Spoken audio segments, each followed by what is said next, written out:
बड़ी चर्चाएं थी कि क्या आलोक मित्तल डीजीपी होंगे। कयास लगा रहे थे लोग, क्या अजय सिंघल बाजी मार लेंगे। एक चर्चा और होती थी कि क्या शत्रुजीत कपूर की वापसी होगी। चर्चाओं में जो बड़ा नाम था वो आलोक मित्तल था।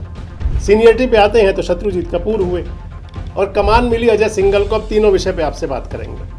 धुरंधर नेता जिनके पास है तजुर्बा, आज के नेता जिन्हें करके दिखाना है, कल के नेता जिनके हाथ है भविष्य की राजनीति। देश रोजाना करेगा राजनेताओं के साथ कल, आज और कल की बात। द सियासतनामा में हर शनिवार शाम 8 बजे।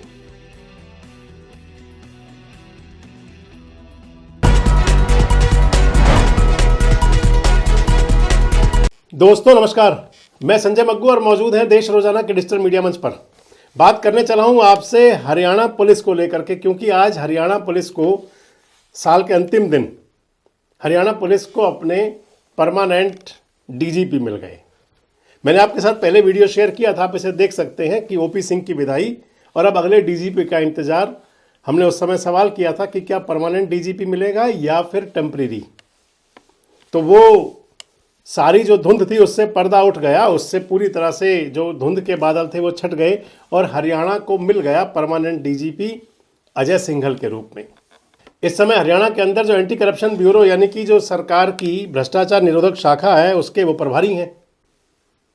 और आज, क्योंकि आज ही बैठक हुई थी यूपीएससी की, और यूपीएससी ने जो आज पैनल भेजा था सरकार को, उन 3 नाम सरकार को पैनल में भेजे गए, जिनके अंदर पहला नाम शत्रुजीत कपूर था, 1991 बैच के आईपीएस अधिकारी। दूसरा नाम उसके अंदर अजय सिंघल था, 1992 बैच के आईपीएस अधिकारी। तीसरा नाम आलोक मित्तल था, 1993 बैच के आईपीएस अधिकारी।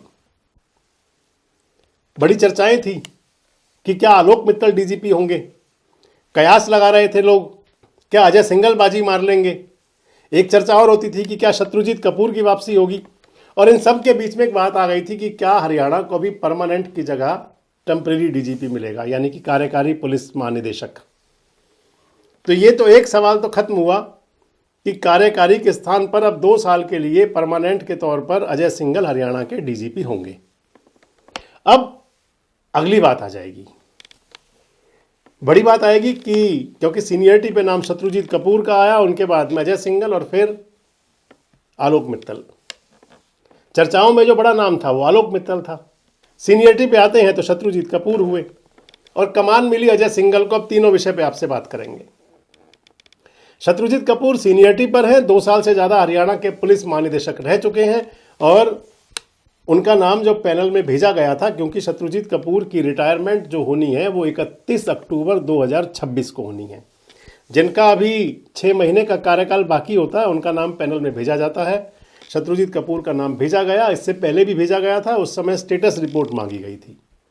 लेकिन अब यूपीएससी ने एक बार फिर जो 3 नाम सरकार के पास भेजे, उनके अंदर शत्रुजीत कपूर को सीनियरिटी के तौर पर फिर से भेजा। तो शत्रुजीत कपूर डीजीपी क्यों नहीं हुए, इसके पीछे आप मुख्यतः 3 बातें मान सकते हैं।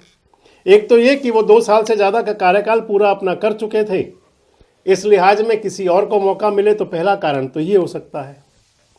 दूसरा हो सकता है कि शत्रुजीत कपूर के साथ में जो आईपीएस अधिकारी वाई पूरन कुमार का सुसाइड था, उसके अंदर अभी स्टेटस रिपोर्ट कोर्ट के अंदर दाखिल नहीं की गई। हालांकि जो मेरे सोर्स बता रहे हैं, जो जानकारी है कि चंडीगढ़ पुलिस की एसआईटी है, मैक्सिमम अधिकारियों के बयान हो चुके हैं, 3-4 लोगों के बयान होने बाकी हैं। और अभी तक की जो जांच रिपोर्ट से जिस लेवल तक जांच पहुंची है, उसमें माना जा रहा है कि इसके अंदर कैंसिलेशन रिपोर्ट जाएगी आईपीएस अधिकारी वाई पूरन कुमार के मामले में। लेकिन मान सकते हैं कारण ये भी कि क्योंकि अभी तक उसके अंदर कैंसिलेशन रिपोर्ट नहीं गई। और तीसरा बड़ा कारण जो माना जा रहा है, वो समझा जा रहा है कि शत्रुजीत कपूर, उन्होंने क्योंकि अपनी विलिंग की एप्लीकेशन भेजी हुई है सेंटर के अंदर जाने की, केंद्र सरकार में प्रतिनियुक्ति के लिए, और संभवतः आने वाले कुछ दिनों में शत्रुजीत कपूर केंद्र सरकार में जाकर के अपनी सेवाएं दे। ये 3 कारण प्रमुख रहे जिनके चलते सीनियरिटी होने पर भी उनका नंबर नहीं गया। अब दूसरा नाम आ जाता है, दूसरे नाम में अजय सिंघल का नाम आता है। तो अजय सिंघल डीजीपी बने, 1992 बैच के आईपीएस अधिकारी। अजय सिंघल के लिए माना जाता है कि वो बिल्कुल लो प्रोफाइल होकर के काम करने वाले व्यक्तित्व हैं। उनका जो आज तक का कार्यकाल पुलिस के अंदर रहा है वो बिना किसी चर्चाओं के और बिना पूरी तरह से गैर विवादास्पद होना। इसके साथ ही अजय सिंघल के नाम के लिए जो आरएसएस की लॉबी है उनकी तरफ से भी पूरा उनको सहयोग और समर्थन था। आप मान सकते हैं रिकमेंड भी नाम किया गया जरूर होगा। और तीसरी महत्वपूर्ण बात कि वो सीनियरिटी के अंदर दूसरे नंबर पर आते हैं। जब पहले नंबर के यानी कि 1991 बैच के शत्रुजीत कपूर नहीं लिए गए तो फिर सीनियरिटी में सेकंड नंबर पर वही आते हैं। और अब तीसरा नाम आलोक मित्तल कि आखिर आलोक मित्तल डीजीपी क्यों नहीं बने, क्योंकि आलोक मित्तल को लेकर बड़े लंबे समय से चर्चा थी।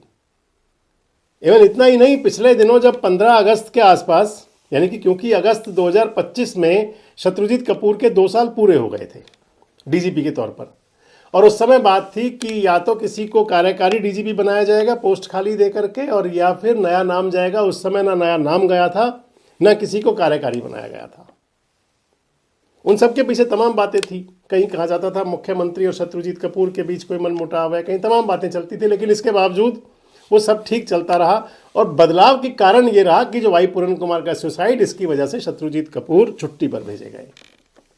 अब आलोक मित्तल वाली बात अगर करते हैं तो जो मैं आपको बता रहा था कि आलोक मित्तल जी का नाम बड़ा चर्चा में रहा कि उनको बतौर डीजीपी सरकार ला सकती है। उनको डीजी प्रमोट भी किया गया था पिछले दिनों। जब उनको डीजी प्रमोट किया गया था तो उस समय सोशल मीडिया पर जैसे बाढ़ सी आ गई थी कि आलोक मित्तल हरियाणा के डीजीपी हो गए।